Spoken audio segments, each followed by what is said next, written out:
kind of go back to something that you mentioned earlier, Trey, when you were talking about, Black Lives Matter. Like, how important is brother to brother now? Like, in this current political, social climate, like, how important is brother to brother on Clemson's campus?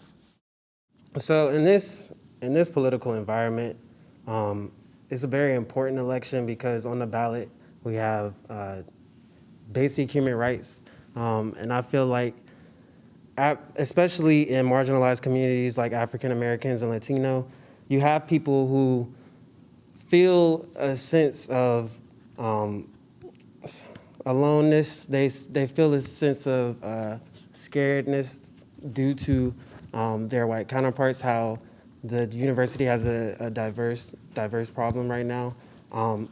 Being so small on campus and being outnumbered kind of is overwhelming at some times, and that alone is why this organization is essential right now in this current times. So that I feel like that would definitely be a factor. Kind of takes me back to right after the whole banana incident, 2016. I remember Matthew Kirk, it could have been some other leaders too on campus, but he got just a group of black males in the classroom and just to talk about what was going on. And so that was the first time I had ever seen that on campus, but we didn't have a name, we didn't have a group. It was just us getting together to talk. And so once Brother to Brother came, it's like now you have something to attach to. Now the university knows that this is something serious. There's people who are coming together for this cause. So I think it's needed then, it's much more needed now too. So Yeah, I actually remember that night. Like, we were in a classroom in Brackett Hall, like standing room only basically. And that was like the first time I think a lot of us had seen that many black men, faculty, staff, and students be in the same place. But yeah, that was a catalyst for this because right after that, Lee Gill came to the university chief diversity officer and had a meeting with me and said, hey, have you heard of this organization? They need to be at Clemson. So yeah, that night was the start of this. So yeah, I would say that it's crucial to have an organization that represents what we're standing for. As Trey said, it's basic human rights. And I really would just say that brother to brother pretty much set the foundation. So every single one of us have, gone on and done a lot of different things through other different organizations. But just speaking from my own experiences, just recently, Trey and I actually started a black activism group of our own called the Black Coalition over the summer in response to everything going on where we felt as if the university wasn't taking the political climate serious enough. And even before that, Deonte helped me out with founding an organization on campus called the Black Improvement Association. And it just kind of shows, that really as students, we have to continue to push the standard. For example, one of our events, I told Deonte, I said, yeah, come on down. Like, we're doing this new thing. We're calling it the Black Square. Like, it's just really where we get all the black students as they're passing through class and their class changes, they come outside, we give them some snacks, have some music, just a social hour kind of thing. And I remember we literally had the Clemson University Police Department called on us. Somebody called the police on us. For what reason, I don't know. But I remember the officer who came up, he didn't even speak. Like, he had no warrants for any claims that he was trying to say against us that what we were doing out there was wrong. We were just black and loud in the middle of campus, not bothering anybody, just being there. And I remember I went up to Deonte and I said, I need you to make him leave. I don't know how you're going to do it. Just use your position and make him leave. And he did. Deonte made him leave. And so that really made a lot of the black students in that area feel safer, that we had faculty and staff like Deonte who would stand up for us and allow us to do what we were doing. Because the crazy part is, when it came out there, all we were doing was listening to music and eating cookies and drinking Kool-Aid.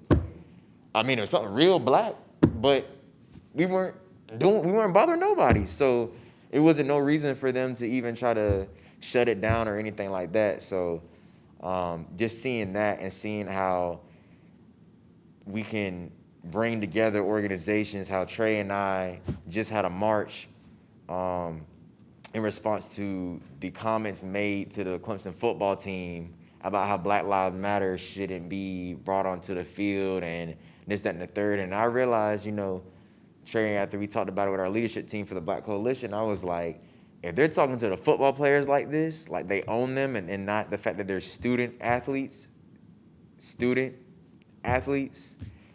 I know they don't care about us as regular students. So, we're just continually stepping out of our comfort zone to push the standard and make sure that not just Clemson itself respects its core values, but America respects its core values as well. Yeah, I think when I think back on my own friend group, like back from home, I think before our conversations used to be just juvenile, fun conversations about anything. But in this new climate, our conversations change, and they become more serious. They become more, how can we improve our country? How can we improve the state of Black people as a whole, Hispanic people, any minorities in this country? And I think that's a space it wasn't really here for Black males especially when we were growing up. But now that's something that's being introduced, and I think Brother to Brother is part of that. Giving people a space to just talk about those type of things. And that's when we normalize things like that, and when that becomes the norm, I think that's what's healthy, and that's what helps us to grow as people, as men. And I think that's what helps you to get out those emotions that are probably pent up anyways. When you see things like this, when you hear the comments that are made, you can sit and just hold those inside. But when you talk to other students about it, I think that's what helps you to grow. And you can also form plans. And like you guys said, you made the coalition. These are things that doesn't happen if you don't have that conversation. And where some students can go person to person and have that conversation, a lot of students, they're nervous and they're scared and they don't feel like they have that avenue. So I think Brother to Brother is really fundamental in creating that avenue where it isn't. So what's next for Brother to Brother? What do you all want to see? Like, Brian's already on alumni status. The rest of you are right behind him. So what do you hope to see from Brother to Brother when you come back to campus in 10 years? Like, what do you want to be in place for this organization? Just real quick for me, the top of the first thought is a scholarship. I would like to see a Brother to Brother scholarship where we've saved up money and have Brother to Brother members who graduated set up an account where they can donate money back to the program so that we can really and truly focus on retention and focus on recruiting. Because the biggest issue we've seen is where Black families aren't getting enough money to send and keep their children in school. So if we could do that within the next 10 years, that would be beautiful to see that. Piggybacking off of Erik, I like your idea. I would really love to see that as well being implemented into the program, scholarships for African Americans and Latino Americans, as you said. It is very hard for them to stay in school. I know that a lot of schools love to bring them into schools, but they have a more difficult time keeping them in school, which is the most important part, since it is over 4 years and not just one.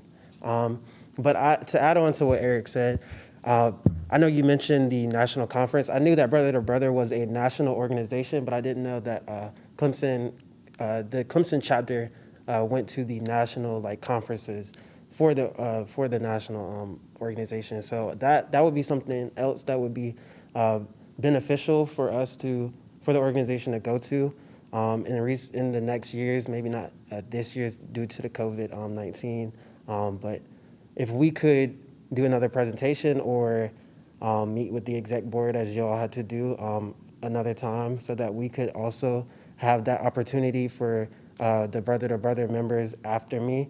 But adding on to that, I think that after 10 years, I just want to see a thriving community of African and Latino Americans on campus. That's what the main goal of the organization is to do. And if we stay consistent with that throughout years, I feel like that's definitely an achievable goal, and it'll only get better year after year as we all, put our hands in and try to step up as much as possible. I think I would love to see Brother to grow in its influence and to become almost like a staple on campus. I think we already are a staple, but even more so to the point that a student who's a senior in high school who's visiting Clemson says to themselves, when I get here, the first thing I need to do is join Brother. Like, I think that's very important just because that'll make the community so strong that there will never be a point in which there's a black student who doesn't know other black students, at least on the male side and through sister on the female side as well. So I think that's my biggest thing, and I think that's very attainable also. So I think that if we keep going in the direction we're going, it's bound to happen eventually. So I'm excited about it.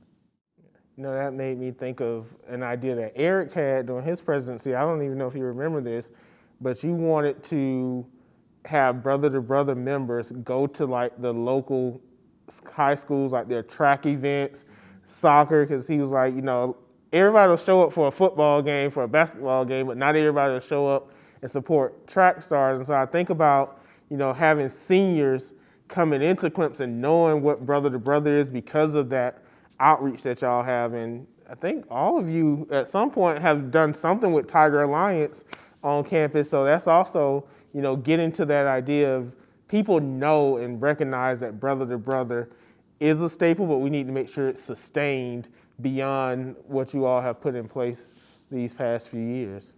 Yeah.